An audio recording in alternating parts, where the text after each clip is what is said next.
Michael Jordan was booed by his own fans. What he did next made the crowd go silent. The stadium buzzed with energy, the kind only Chicago fans could bring. It was supposed to be another win. The Bulls were on the hunt for a third straight title, and tonight's game against the Knicks was just another step in the journey. Michael Jordan jogged onto the court like he had hundreds of times before. The crowd roared at first, until the game began. Something was off. His first jumper clanked off the rim. Then another. He tried to drive but lost control mid-air, landing awkwardly and grimacing. Pippen slapped him on the back, told him to shake it off. But even Scottie was starting to look uneasy. Jordan missed a wide-open three. The crowd murmured. When he airballed a mid-range shot minutes later, there were actual gasps. By halftime, the Bulls were down 10. Jordan had gone 3 for 15. Reporters were typing furiously in the media box. On the bench, he didn't speak. He just sat there, towel over his head, as if trying to disappear. Back on the court for the second half, things didn't improve. The Knicks were physical, talking trash, pushing him out of rhythm. Charles Oakley bumped him on a screen and barked something about his shoes selling better than his game. Normally, that would have fueled Jordan. Tonight, he just walked past it. The tension in the stadium thickened with each missed shot. By the time the fourth quarter rolled in, the Bulls had cut the lead to 4, mostly due to Pippen and Horace Grant grinding out points. Jordan stayed in, but the magic wasn't there. Every move looked like it took just a bit more effort. The crowd had gone quiet, until a kid near the court stood up during a timeout and yelled, "You're not the same anymore." People heard it. Cameras caught it. And just like that, the murmurs became louder. A few boos trickled in after another brick from the baseline. Then more. Jordan looked toward the crowd, confused at first, then disappointed. 2 minutes left. Bulls down by 3. Phil Jackson called a timeout and drew up a play, clear out for Michael. He got the ball. Drove left. Pulled up for a jumper he had made 1,000 times. It hit the front rim. The Knicks rebounded and the possession was gone. And then it happened. The boos weren't scattered anymore. They came in waves. Audible. Directed. Sharp. Michael Jordan was being booed in Chicago. He stood still for a moment, ball in his hands after a dead ball.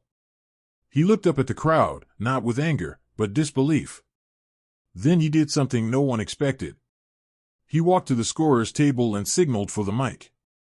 At first, people thought he was calling for a timeout. But then his voice came over the speakers. Calm. Steady. I gave everything to this city. Every single night. If tonight's not enough, maybe you never saw what mattered. It wasn't dramatic. He didn't yell. But the effect was immediate. The entire arena went silent. He placed the mic down, didn't say another word, and walked off the court. Not toward the bench. Straight down the tunnel. Pippen looked at Phil, unsure what to do. The crowd sat frozen, the weight of Jordan's words hanging in the air. The buzzer sounded minutes later, but no one seemed to care about the final score. Back in the locker room, no one spoke at first. Then Phil walked in and broke the silence. Give him space. The press was outside, hungry for answers. Someone asked Pippen if Jordan was okay. He didn't answer. Inside a private room, Jordan sat on a bench with a towel still around his neck. Not sweating anymore. Just staring at the floor. Tim Grover, his trainer, sat across from him. "You're tired," Grover said. And not just physically. Jordan didn't respond right away. Then he nodded once. "I haven't slept right in weeks," he admitted. "I feel like I can't breathe unless I'm on the court, but now, even the court doesn't feel right." Grover leaned forward. "You're carrying everything. The team. The league. Your father. Every expectation since '85. You think they care that you're human?" Jordan looked up, eyes tired but focused. "They booed me. In Chicago. Grover didn't flinch. And tomorrow they'll wear your jersey again like nothing happened. But you've got to decide, are you doing this for them or for you? Jordan stood. I don't even know anymore. That night, he didn't go home right away. Hours after the game ended, he was still at the stadium. The lights were low. The court was empty. He walked out onto it slowly, dragging a ball behind him. He took one shot. Missed. He tried again. Swish. Then he sat down at the free throw line and just sat there. 4 minutes. Maybe longer. A janitor appeared, pushing a broom across the upper sideline. He stopped when he noticed Jordan. Still here? The man asked, not expecting a reply. Jordan nodded. My son met you once, the janitor said as he swept.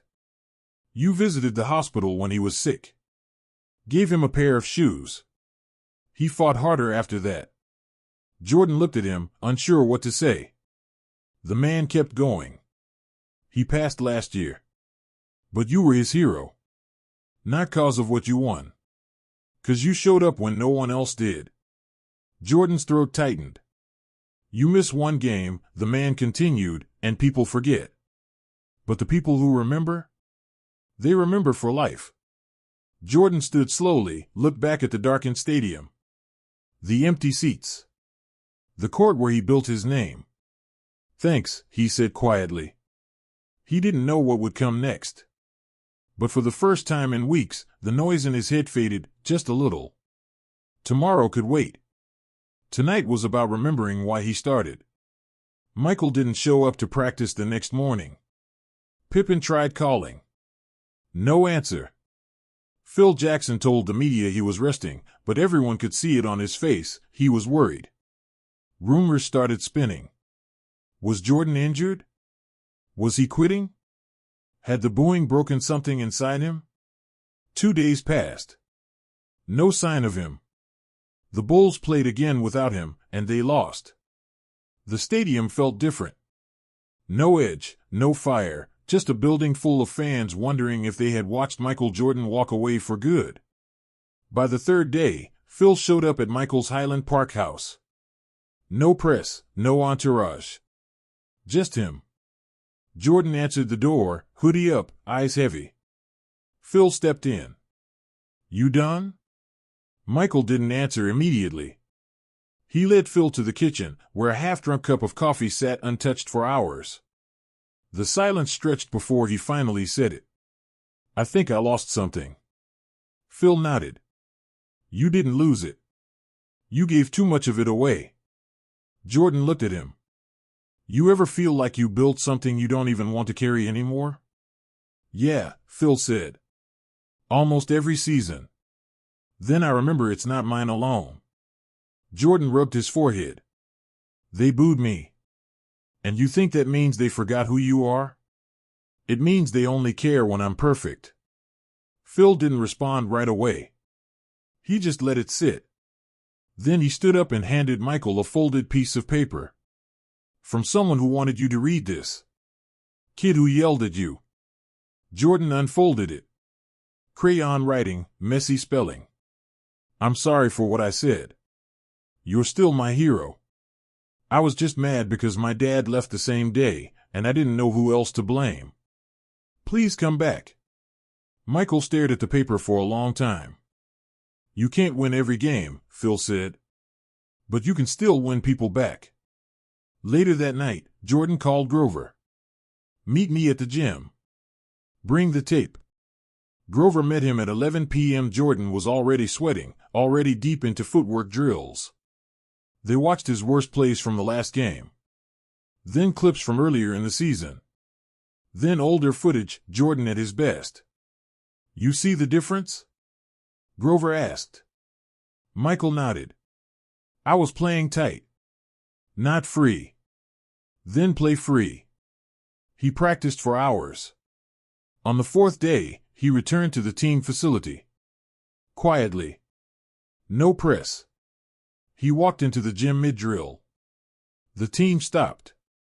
Pippen grinned. About time. MJ didn't smile. He just said, let's work. The next game was at home. Knicks again. Same crowd, same matchup. Jordan showed up 2 hours early. Sat alone in the locker room. The young fan who wrote the letter was invited to the game. Seated courtside. Michael asked security to bring him over before warm-ups. You wrote this? He asked. The kid nodded, nervous. Michael crouched down. People say things when they're hurting. Doesn't make it right. But it makes it real. I heard you. Just don't ever give up on someone who's trying to come back. The kid teared up. I won't. Jordan gave him his wristband. That one's for luck. Tip-off. Jordan's name was announced. A mix of cheers and hesitation. Not boos, but not the old electricity either. He started cold again. Missed his first 2 shots. The Knicks smirked. Fans fidgeted. But something was different. Jordan didn't force it. He passed. He defended hard. He dived after a loose ball, crashing into the scorer's table. Then the tide shifted. Second quarter. He hit a clean turnaround jumper. Then a steal. A fast break dunk. The crowd rose a little. Third quarter, he dished out 2 slick assists, then took a corner 3. Swish. The arena exploded. Phil clapped from the sideline. Grover smiled from the tunnel. The Knicks called timeout. Jordan walked to the bench, not celebrating, just calm. In the fourth, Bulls down 2. Final minute. Jordan brought the ball up. Everyone expected him to take the shot. Isolation. The crowd leaned in. But this time, he passed. Corey Blunt, the rookie who barely got minutes all season, caught the ball. No hesitation. He launched from the elbow. It dropped. Bulls up 1. The stadium erupted. The Knicks scrambled and missed. Game over. Jordan didn't raise his arms. He just walked over to Blunt, hugged him, and whispered something in his ear. After the game, the reporters swarmed. The locker room was packed. First question, Michael, why didn't you take the final shot? He shrugged. Because he was open. And he's part of this team. Do you feel like you redeemed yourself tonight? Jordan paused, then said, I didn't come back for redemption. I came back to play the right way. Another reporter asked, Are you still the best player in the world? Jordan smiled for the first time. That's for someone else to say. I'm just trying to be better than I was yesterday. The crowd at the stadium lingered long after the game ended. Not to celebrate a win, but because something bigger had shifted. They hadn't just seen a great player. They had seen a man reset, fall, rise, and choose to lead differently. Outside, a father put his hand on his son's shoulder and said, That's what it means to grow up. Inside the locker room, Jordan sat quietly. Not exhausted. At peace. No cheers. No chants. Just silence and respect. The kind that lasts. The days after the Knicks game were quiet, but not the kind of quiet that comes from confusion. It was the quiet of respect. Something had shifted in Chicago. The boos were gone. Not because Jordan went off for 50. Not because he proved anyone wrong. But because he changed the way he carried it. Michael was still practicing harder than anyone. But now, there was a different energy in the room. He started pulling rookies aside more. Asking how they were doing. Talking less about scoring and more about rhythm. Team. Trust. Reporters began writing different kinds of stories. Less about stats, more about presence. Jordan's post-game interviews had more honesty, less edge. He wasn't softer, just clearer.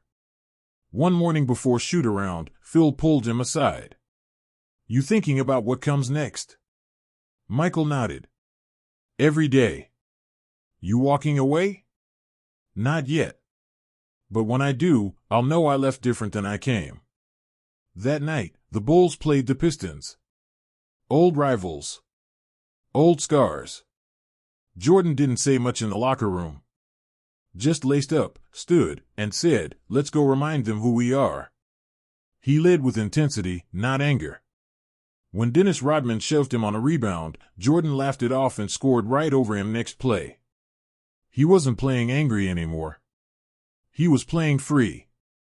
Chicago won by double digits. After the game, the same kid who had booed him weeks ago was waiting by the tunnel. His eyes lit up when Michael spotted him. Jordan walked over. "You doing okay?" The kid nodded. "I've been coming to games with my mom. I started playing ball again." Michael smiled. "Good. Remember, one bad night doesn't mean the story's over." He handed the boy a signed photo. On the back, he'd written, "Keep going. Even when they doubt you." The Bulls went on a tear. Jordan wasn't scoring 40 every night, but the team was tighter. More focused. More dangerous. The chemistry was back. And so was the belief. Then came the All-Star break. Jordan skipped the usual media chaos. Instead, he flew out to North Carolina. Home. Where it started. He visited his old high school gym. It hadn't changed much. He shot around for a while, alone. No cameras. Just the sound of the ball and the rim. Later, he met with his parents. His father, James, looked him in the eye over dinner. "You seem lighter," he said. "I feel like I've stopped playing to prove something," Michael replied. "And started playing to remember something." James nodded. "That's when you're most dangerous. When it's not about the noise." Back in Chicago, the Bulls kept climbing. By spring, they were back at the top of the standings. The fans, once hesitant, now roared again, not because they expected miracles, but because they saw heart. One game stood out. Late in the season. Against the Suns. Close game. Fourth quarter. Jordan had 26. But again, he didn't take the last shot. Down by 1, 6 seconds left, he drew the defense and kicked it to Steve Kerr. Open three. Bang. Time expired. Bulls win. Jordan hugged Kerr first. Reporters pounced afterward. "You could have taken that shot. Why'd you pass?" Michael shrugged. "Because it was the right read. That's how you win. That's how you grow." That night, Phil Jackson called a team meeting. No X's and O's. Just talk. "I've never seen this group more connected," he said. "We're not just playing for titles now. We're playing for each other."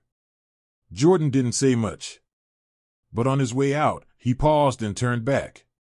"You all picked me up when I dropped," he said. "I won't forget that."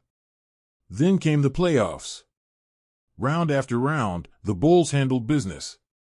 Gritty wins. Smart basketball. Jordan led not just with numbers, but with presence. Every time someone slipped, he picked them up.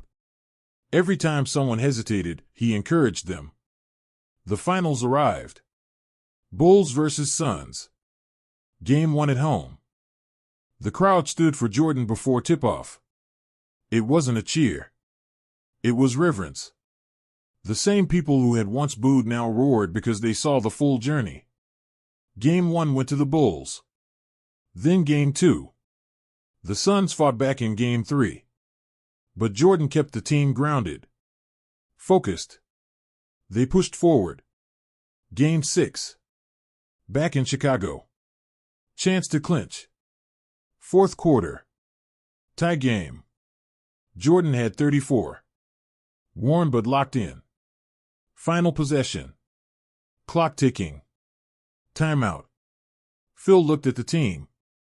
Drew up the play. It was for Michael. Everyone knew it. Back on the court, the crowd chanted his name. He took the inbounds. Clock at 6.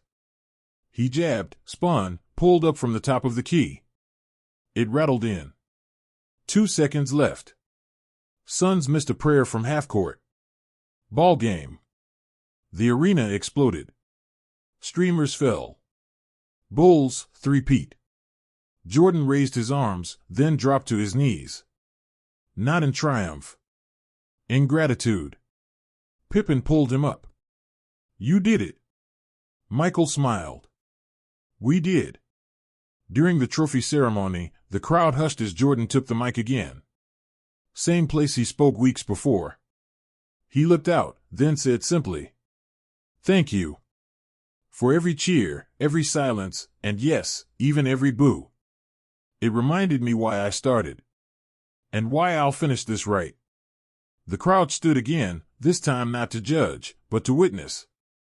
Later in the locker room, champagne flew. Laughter echoed. But Jordan stepped away for a moment. Quiet corner. Just him.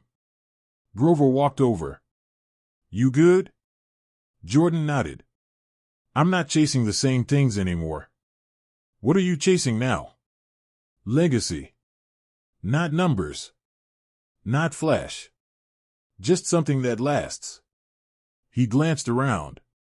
At his teammates celebrating. At Phil smiling in the distance. At the jersey hanging behind him. Then he picked up the game ball. Not for himself, but for Corey Blunt. He walked over, handed it to him, and said, "You made the shot that started this all." Blunt stared at him, shocked. Michael grinned. Pass it on when your time comes. And that was the point. Michael Jordan, the greatest of all time, didn't just come back from a slump. He came back a better leader, a more complete man.